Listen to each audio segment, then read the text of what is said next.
It's me again, the political Labandera.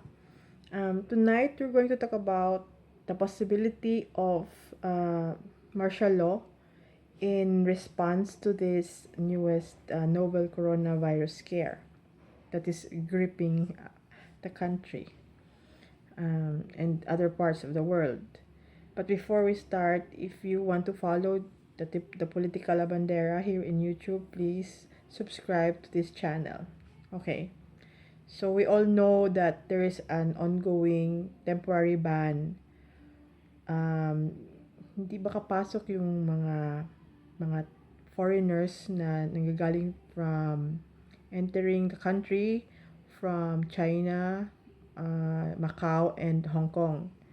Foreigners aboard airplanes from those places will not be allowed to enter the country. They will be turned back.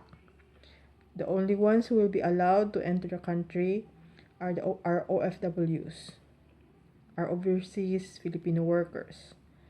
But before they do enter the country, they will be subjected to a 14-day quarantine. Mandatory to.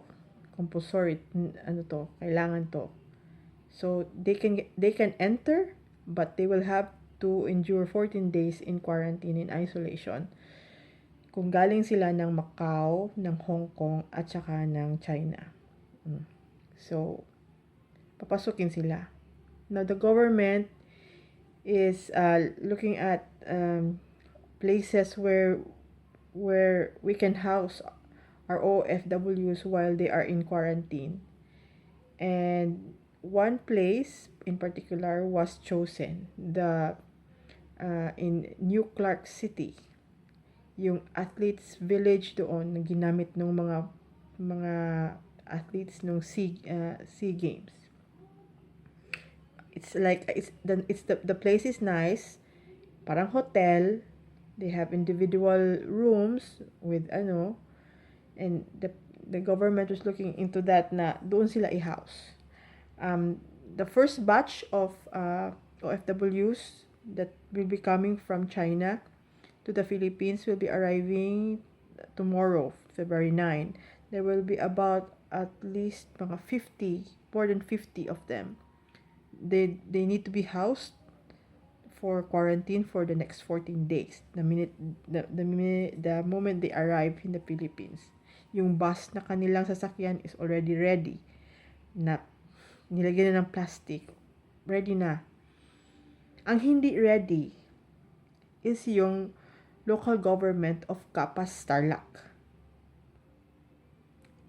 Particularly yung sinasabing acting mayor nila na si Mayor Reynaldo Katakutan. They are not ready. And they are uncooperative sa measure ng tinuturing na natin ito na emergency measure ng government to prevent the coronavirus entering the country, to exact the measures, ng protocols para hindi lang makapasok yung virus dito. So prevention is better than cure. So we have to make sure those are our OFWs coming in from China, Hong Kong, and Macau to be nCoV free.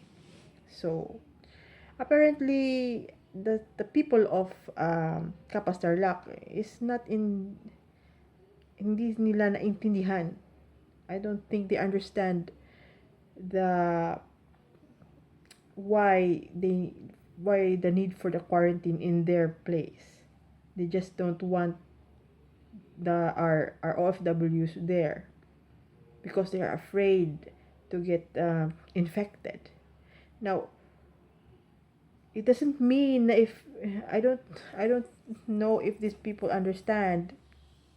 It does not mean that if you are quarantined for 14 days upon arrival, may sakit ka.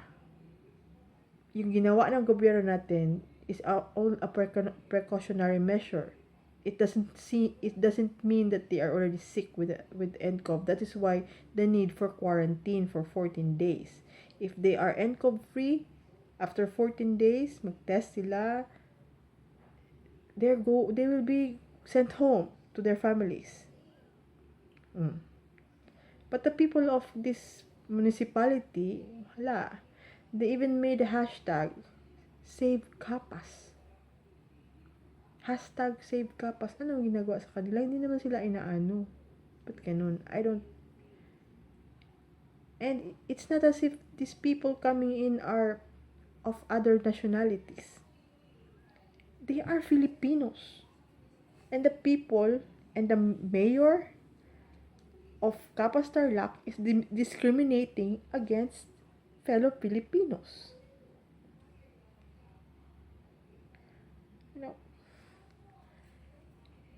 I don't know how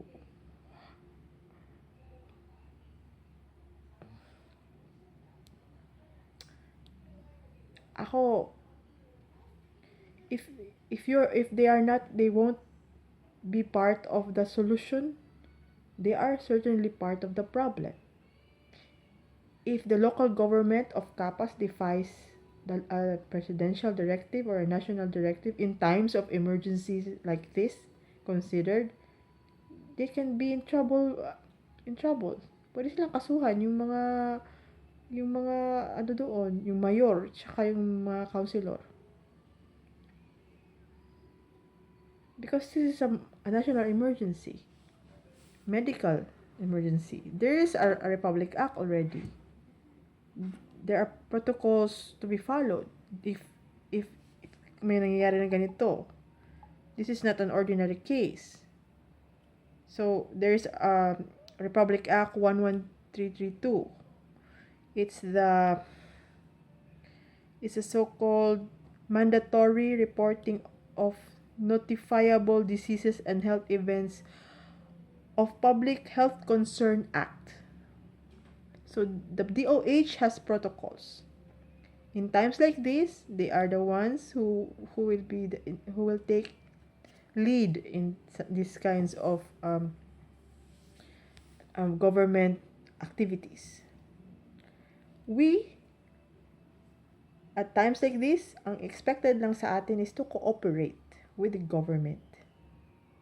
We have to help. Especially now na yung mga kababayan natin yung pupasok.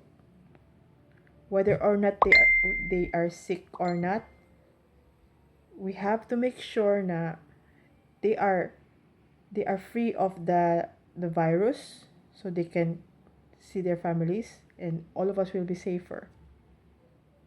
We have to make sure. Pero if the Kapas LGU defies this, ganito sila walang malasakit sa ating mga kababayan, paano yung pag may time na darating na sila na nangangailangan ng tulong? Anong klase naman sila doon sa Kapas Tarlac kung ganyan sila sa kapwa? Pilipino na to, hindi na to ibang lahi. Pilipino na. You shun Pilipino. Isa-shun nyo yung mga Pilipino pag kayo dito sa amin kasi makahawa kayo sa amin. As if hindi capable ang gobyerno natin na meron talaga mga measure na fina-follow na ngayon. Stricto na.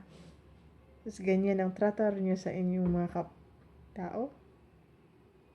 Now, kung matigas talaga daw, just some news came in na kung matigas talaga yung mga taga-Kapas, meron namang na may mga taga-Kapas nagsabi bakit na lang daw hindi dalhin sa Davao ang mga eco-quarantine na OFWs.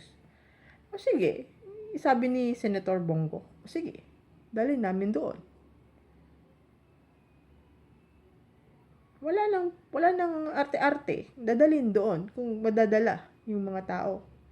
What if taga-Kapas yung OFW? Dadalhin pa nyo sa Davao. Andun yung facility sa New Clark City. Meron mga I have read some comments na if only ma-relocate yung buong New Clark City sa somewhere in Davao region or Mindanao, oo, pwede, walang problema. Ang problema nandun sa nasa Tarlac yung pasilidad na kailangan gamitin ng gobyerno para sa mga OFWs natin na ika-quarantine lang naman, hindi pa naman sigurado na may sakit sila. Pero yung mga taga-kapas, advance mag-isip, akala nila mas sakit na yung mga ipapasok doon. Ganyan samang ugali ang mga taga-kapas.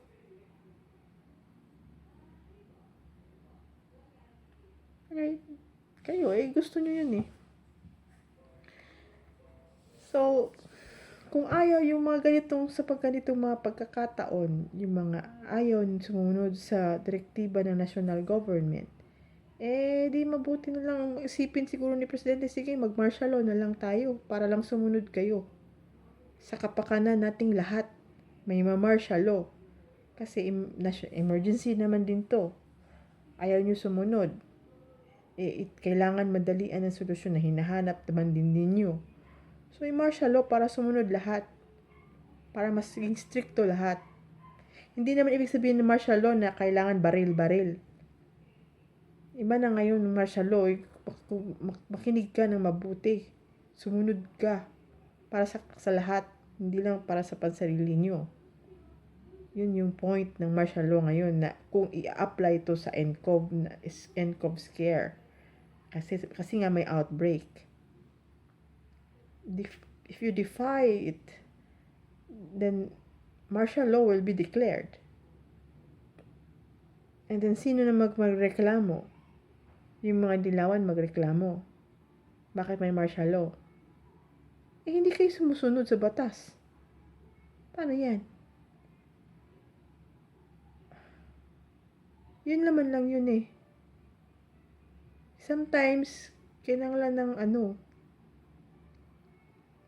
ng kamay na bakal para lang sumunod yung mga matitigas ulo. Kagaya ng acting mayor sa Capastralac. So, hanggang dito na lang muna. Sana po, tumulong na lang po tayo sa ating mga kababayan na papasok pa sa bansa natin galing sa China, galing sa Hong Kong, galing sa Macau. Tulungan natin sila, wag natin silang kutsain, wag natin silang isipin na nagdadala ng sakit dito. Kasi mahirap din man ganun na i-discriminate natin yung sarili nating kababayan. Hindi man nila ginusto kung magdala man sila, mahawa sila or kaya nga kailangan sila i-quarantine. Obserbahan sila, pakainin sila ng maayos doon sa kung saan sila quarantine. Hindi naman sila pababayaan ng gobyerno. Measure ito. It's a logical measure. Kailangan na lang suportahan nating lahat. Para sa kalusugan din nating lahat. Mabuti pang makinig kaysa supak-supak, mag-defy na hindi namin susundin yung direktiba na yan kasi natatakot kami. The fear of nCoV sa most people ngayon is born out of ignorance sa sakit na to. Kaya kung pwede, magbasa-basa kayo ng maigi dun sa mga reputable lang na mga basahin nyo. Huwag kayong sa mga fake news. Madami na fake news. Dahil nananakot sa sakit na to. Ang sakit na to, parang sipon at ubo. Times 1,000 kung matakdan ka. Pero ang susceptible na sa sakit na to ay yung mga matatanda, tsaka mga baby, mga bata, at tsaka yung may kompromisado na yung meron na silang sakit sa baga, mahirapan na silang huminga.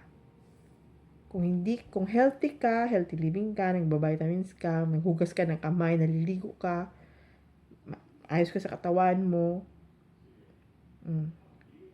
tulog ka na maayos, kakatulog ka, healthy ka, bakit ka matatakot magkasakit? Di ba? So, hanggang dito na lang talaga.